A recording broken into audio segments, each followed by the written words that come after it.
यो नमः अधिदेवता देवता अजरादिचन्द्रवालिभ्यो नमः अष्टकुलराज्ञेभ्यो नमः अष्टऋषिभ्यो नमः सप्तऋषिभ्यो नमः सप्तऋषिभ्यो नमः भद्रमंडल देवताभ्यो नमः स्थान देवता कुलदेवता ग्राम देवता ईश्वरस्तु देवताभ्यो नमः भागवत महापुराणेभ्यो नमो नमः वंदे महापुरुषे चरणारविन्दम् ओम शांति शांति शांति गुणवंगे मैया भागवत भगवान सद्गुरुदेव सुखदेव जी महाराज नित्यप्रति आराध्य वंदन गुरु भगवान श्री हरि की वाग्मय प्रति स्वरूप भागवत भगवान मंचस्थ सुखदेव स्वरूप महामंडेश्वर साधेश्वर संतोषानंद सरस्वती साधे शिवा सरस्वती समाधि वाले महापुरुष आश्रम के व्यवस्थापक वत्पाल्य महाराज जी सभी संत वृंद इस नगरी में निवास करने वाले आए हुए अतिथि वृंद भक्तवृंद ये पावन धरा जहाँ इस भू के ऊपर भगवान सुखदेव जी ने ज्ञान की वर्षा की और उस ज्ञान की वो वर्षा आज भी हो रही है और उसका में आपका तन मन धन क्या आनंदित हो रहा है। आइए उसी चर्चा को थोड़ा सा आगे बढ़ाते बोलिए भागवत भगवान की। इसी संदर्भ में राजा रघुगण अपने गुरुदेव के पास कथा सुनने जाते हैं।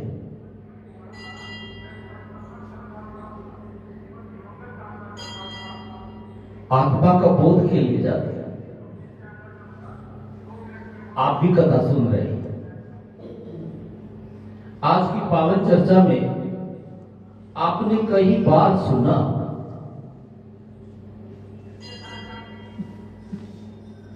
ब्रह्मा जब अपना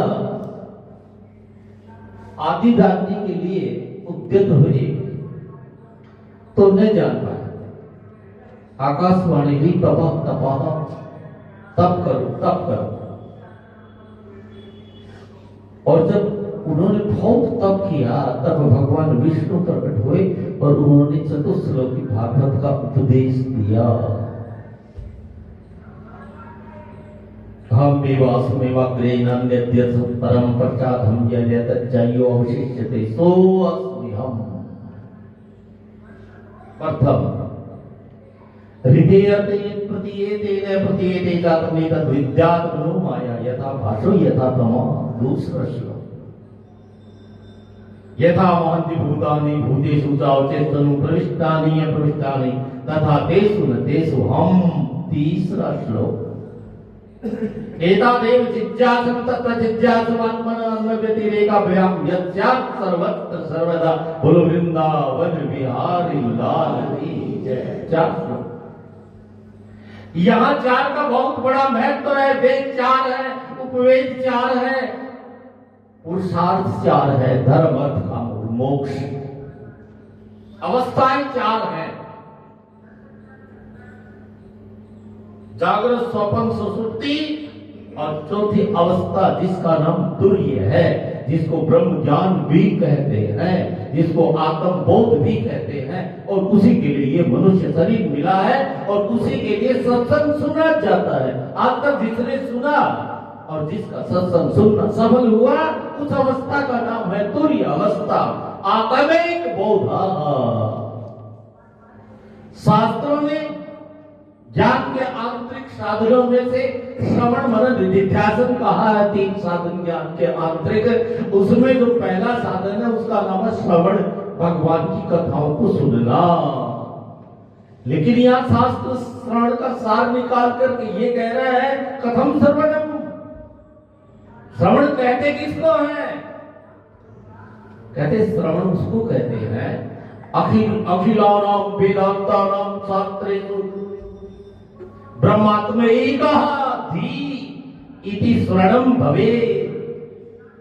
कहता जितने सारे शास्त्र हैं, वेदों का जो उत्तर भाग है, यानी कि वेदों को 3 भागों में बांटा, कर्मकांड, उपासना और ज्ञान कांड। 1 लाख मंत्रों को 80,000 मंत्र कर्मकांड के हैं, 16,000 उपासना कांड के और 4,000 मंत्र ज्ञान कांड के। इसलिए वो 4,000 मंत्र ज्ञान कांड के हैं। उन मंत्रों का सार अखिलानाम वेदांतानाम शास्त्राणाम, और इसी के अंतर्गत 6 दर्शन भी आ गए, पुराण सभी पुराण भी आ गई, क्योंकि सारे के सारे शास्त्र ब्रह्मसूत्र के अनुसार अविरोधाता। दूसरा पाद में अविरोध अध्याय है। उस अविरोध अध्याय में ब्रह्मसूत्र में कहा गया है कि सारे के सारे शास्त्र अविरोधी है। परमात्मा के प्रतिपादन में किसी का कोई भी विरोध नहीं है, ये ब्रह्मसूत्रकार कहते हैं। क्योंकि सत्यम एकम, सत्य क्या है? द्वितीयम नास्ति, सत्य एक ही है, सत्य 2 हो नहीं सकते। अगर सत्य 2 है तो सत्य झूठ है।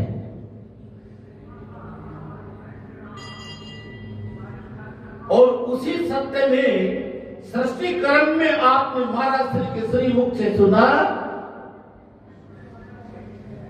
आकाश किसने बनाया? बोलो, परमात्मा ने। वो आकाश का निर्माण करने वाला परमात्मा किसी नाना धर्म को मानने वाले व्यक्ति का आकाश बनाने वाला कोई अलग है, वायु बनाने वाला कोई अलग है, जल बनाने वाला कोई अलग है, पृथ्वी बनाने वाला कोई, क्या बोलिए ना, अलग है क्या? एक ही है। एक बाप के बेटे हैं हम, एक हमारी माता, दाना पानी देने वाला एक हमारा दाता। फिर ना जाने किस मूर्ख ने ये लड़ना हमें सिखाया। सबसे कर लो प्रीत, जगत में कोई नहीं पराया। बोलो मुझ में राम, तुझ में राम, सब में राम समाया। सबसे कर लो प्रीत, जगत में कोई नहीं पराया। इन्हें ब्रह्म सूत्रकार कहते हैं, बता दो ब्रह्म जिज्ञासा, यानी कि ब्रह्म का विचार करना चाहिए, परमात्मा का विचार करना चाहिए।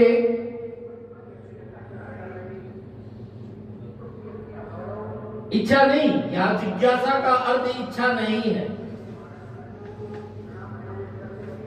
इच्छा को और विचार को दोनों को थोड़ा सा समझ लो, क्योंकि शास्त्र में इसकी बहुत गंभीर चर्चा है। इच्छा क्या होती है?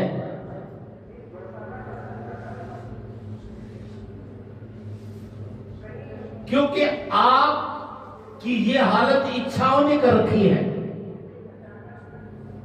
आपको कहीं का भी नहीं छोड़ रखा इच्छाओं ने। अरे इच्छाओं की तारों पर नाचा, मन के इशारों पर नाचा। इच्छाओं की तारों पर नाचा, मन के इशारों पर नाचा। टूट गई नस नस तन की, न जीत सका तृष्णा मन की। टूट गई नस नस तन की, तुम्हारे नस की एक एक नस को तोड़ दिया किसने? इच्छाओं ने। और मिला क्या? दुख, परेशानी, बार बार जन्मना, बार बार मरना, बार बार बिछड़ना,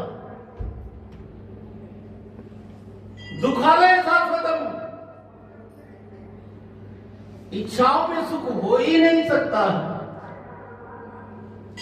अगर आत्मा का निर्झर निकलेगा तो विचार में निकलेगा।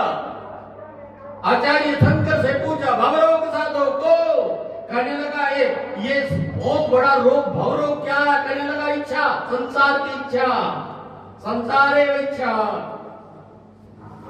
संसार की जो इच्छाएं आपके अंतःकरण में उठती हैं, ये इच्छा नहीं है, ये रोगों का क्या है? खजाना है, रोगों का समुद्र है। कहता है इसका कोई उपचार है इस रोग का? कहने लगा विचार एवं, अगर तुम इस पे विचार कर लोगे तो इसका समाधान हो जाएगा, इसका ट्रीटमेंट हो जाएगा, इसका उपचार हो जाएगा। इसलिए इच्छा और विचार का विश्लेषण करने जा रहे हैं बहुत जल्दी से। बोलो जय श्री कृष्ण।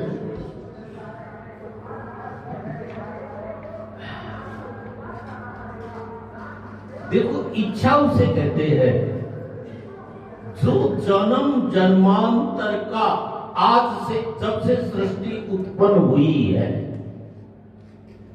क्योंकि जीव अनादि है, ईश्वर अंश, जीव अविनाशी। ये ईश्वर का ही अंश है और ये अनादि से न जाने कितने युग कल्प वृक्ष बीते, तब से आपके जो अच्छे बुरे खोटे खरे जो भी अनुभव हुए, जिस योनि में आप गए, तत्त योनि के जो भी अनुभव है, ज्ञानेंद्रियों के द्वारा, कर्मेंद्रियों के द्वारा, आपके मन बुद्धि चित्त अहंकार के द्वारा जो आपने अनुभव किया यथा यथा योनि में, तथा जो भी अनुभव के संस्कार हैं, वो सारे के सारे संस्कार आपके चित्त में रहते हैं, आपके अंतःकरण में रहते हैं। अंतःकरण चतुष्पदा है, मन बुद्धि चित्त अहंकार जिसे कहते हैं, वो आपके वो चित्त में रहते हैं। कहाँ रहते हैं बोलो? और उसी का नाम इच्छा है। यानी कि सारे संस्कारों को, संसार के सारे संस्कारों को समेटे हुए एक पोटली है, एक सिंदूक है, एक चिप है, उसका नाम है चित्त, और उसी के भीतर इच्छा रहती है। अब देखो, जल्दी से समझो, आपके भीतर जो निकल रहा, अब एक सेकंड के बाद आपके भीतर से क्या निकलेगा आपके मन से, आप बता सकते हो क्या? बोलो बोलो बोलो भगत जी, सुभाष जी बोलिए। ऐसे ऐसे करके ऐसे कर रहा है, क्या बात है? बोलो, बता सकते हो क्या? तो इच्छा करने के आप स्वतंत्र नहीं है। आप इच्छा के कर्ता नहीं है। इच्छा अपने आप चिमनी में धुआं निकलता है, ऐसे आपके मन से प्रभावित हो रही है, निर्धन की तरह, झरने की तरह बह रही है, उठ रही है, लगातार उठ रही है। ऐसे का मतलब होता है बिना वो कैसे आएगा भाई? भीतर भरा है, वो आपके चित्त में भरा है। इसलिए इच्छा के आप कर्ता नहीं हो।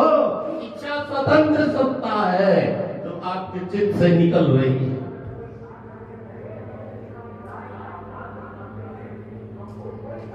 इसलिए इच्छा के आप कर्ता नहीं हो। इसलिए कोई भी इच्छा पुण्य या पाप को नहीं दे सकती है। कोई भी इच्छा आपको किसी बंधन में, इच्छा एक समस्या है।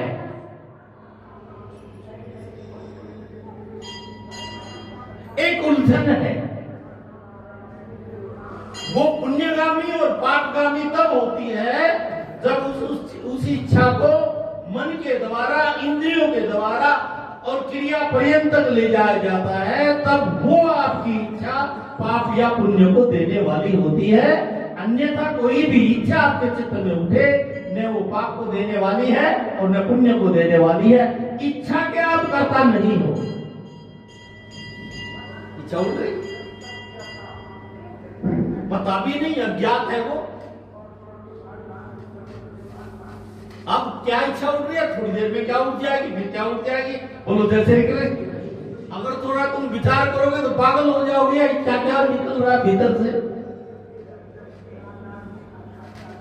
लेकिन उस इच्छा के ऊपर फिर आपने विचार करना है, इसमें मेरा हित है या अहित है। बोलो, हित है या अहित है, ये विचार है। और इस विचार के आप करता हो,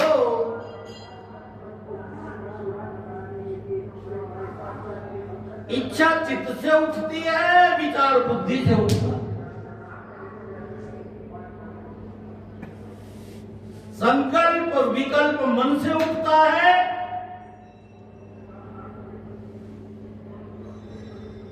और वहां एक वृत्ति अहम भी पड़ा है, अहंकार भी पड़ा, ये मैं करूंगा, ये मैंने किया, जिसको ईगो कहते हैं।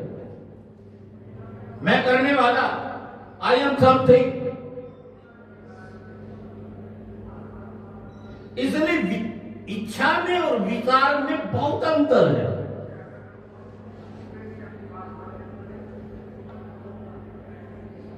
जैसे कि यहां सुखताल में आने की इच्छा मान लो हुई, ये इच्छा नहीं है, बुलावा है। इसको आप इच्छा न कहें। ये कार्य आपने अपनी मर्जी से नहीं किया है, ये आप पे करुणा बरसी है गुरुओं की।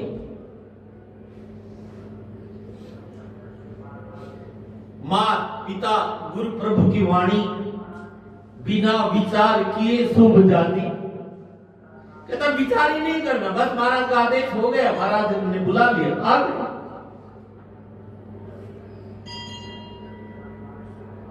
तेरी मर्जी का मैं हूं गुलाम, मेरे अलबेले श्याम। तेरी मर्जी का मैं हूं गुलाम, मेरे अलबेले श्याम। इसलिए शास्त्र दो प्रकार का करता है, एक शासन आत्मक और एक शासनात्मक। शास्त्र हमको आदेश देता है कि आपको ऐसा करना चाहिए। गुरुओं ने हमको आदेश दिया, गुरुओं ने हम करुणा वर्षा के आदेश दिया, आपको ऐसा करना चाहिए।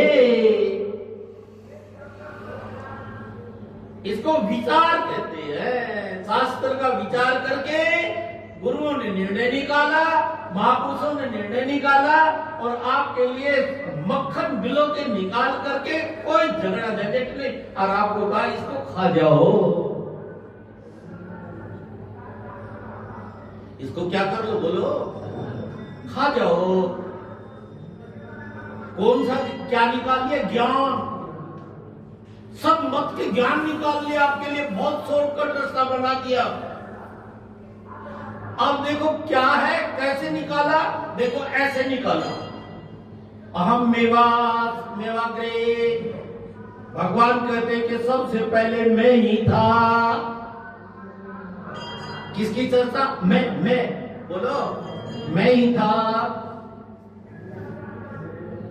जैसे हम क्या है अब? सच्चिदानंद तू, नित्य निर्द्वंद तू, जीवमाना बन गया देह का तू दीवाना। देहो हमने अपनी मैं को शरीर के साथ जोड़ लिया, थे सच्चिदानंद, और अपनी मैं को शरीर के साथ जोड़ने के बाद में अपना शरीर का जिसने नाम रखा, ये मेरा नाम है, राम है, श्याम है, घनश्याम है, और मैं मित्तल हूँ, बंसल हूँ, जिद्दल गोयल, या मैं चौधरी हूँ, या मैं अमुक जाति अमुक कुल वर्ण गोत्र का आज व्यक्ति हूँ। अपने शरीर को मान के और अपनी इंट्रोडक्शन आपने शरीर की दे दी अपनी मैं के साथ। तो ये गलती हो गई, आपकी भूल हो गई, क्योंकि शरीर आपका जन्मा, शरीर मरेगा, शरीर जन्मा है तो शरीर मरेगा। इसलिए आप अपनी मैं को जब खोजने के लिए चलोगे, महापुरुष कहते हैं कि अपने स्वरूप में आ जाओ, अपनी मैं को पहचानो, आपकी मैं कैसी है, तो आप अपने स्वरूप को खोज नहीं सकते, क्योंकि आपने अपने आप को मन से, शरीर से बांध लिया। कैसे? देखिए ऐसे 2 मिनट में। जैसे इस बात को यूं समझिए गहराई से, बोलो सुखदेव जी महाराज की जय, सद्गुरुदेव भगवान की जय। समझो, जैसे कि आपने वस्त्र को ओढ़ लिया इतना, यानी कि पहले की माताएं जो घूंघट काटती थी ना, क्या कहते हैं उसको, घूंघट ना, और घूंघट काट के घूंघट इतना ज्यादा ढक लिया अपने बदन को, यानी कि कुछ शरीर का कोई अंग दिख नहीं रहा। अब फोटो खींचने वाला जब फोटो खींचेगा तो फोटो उस बहन का खींचा गया कि कपड़े का, बताओ बताओ, कोई बात दर्ज, नकल बिल्कुल नहीं मानी। ये किसका खींचा गया, उस बहन का के कपड़े का, बोलो। अरे इतने मरे मरे क्यों बोल रहे हो? अरे या तुम्हारी गलती होगी तो माफ कर दी जाएगी, सुधार दी जाएगी, कोई पनिशमेंट नहीं मिलेगा, और तुम फेल होगे भी नहीं, क्यों? तुम तो पहली क्लास के विद्यार्थी, पहले ने फर्स्ट क्लास के, मेरिट केस हो, किसका खींचा गया, बोलो। हाँ, जोर से बोलिए, कपड़े का, कपड़े का। तो उस बहन का तो नहीं खींचा था, और वो खुश हो रही, मेरा फोटो खींच गया, अरे ये मेरा फोटो भाई, अरे ये मैं हूं भाई, ये मैं हूं, बोलो,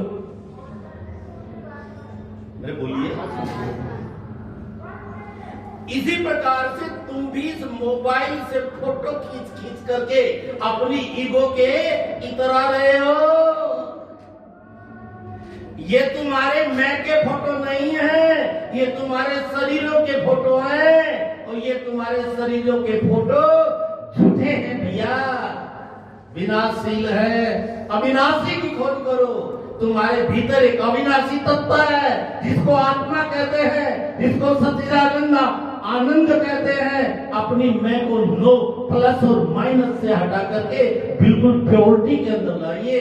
इसलिए तो ये सत्संग है, और इसी बात को रघुगण के कल के सत्र में महाराज श्री के श्रीमुख से आप सुनोगे कि रघुगण को जब जड़ भरत जी उपदेश देंगे तो किस प्रकार से वो अपने आप की फोटो कैसे खिंचाता है, कैसे अपने स्वरूप से अवगत होता है। और इसलिए आपकी आत्मा ने वासांसी जीर्णानि यथा विहाय नवानि गृह्णाति नरो पराणि तथा शरीराणि विहाय जीर्णा नन्याति संन्याति नवानि देहि। ये आपकी आत्मा ने 3 प्रकार के वस्त्र ओढ़ रखे हैं, सूक्ष्म शरीर का, स्थूल शरीर का, कारण और सूक्ष्म, स्थूल और कारण, ये 3 वस्त्र ओढ़ रखे हैं। आप इन्हीं के फोटो खींच रहे हो महाराज। आप अपने से अछूते ही हो। बोलो सच्चिदानंद भगवान हरि ओम। चंद्रमान सहस्रहु सूर्यो अजायत श्रोत्र वायु प्राण शमुगात क्लिरजायत आरती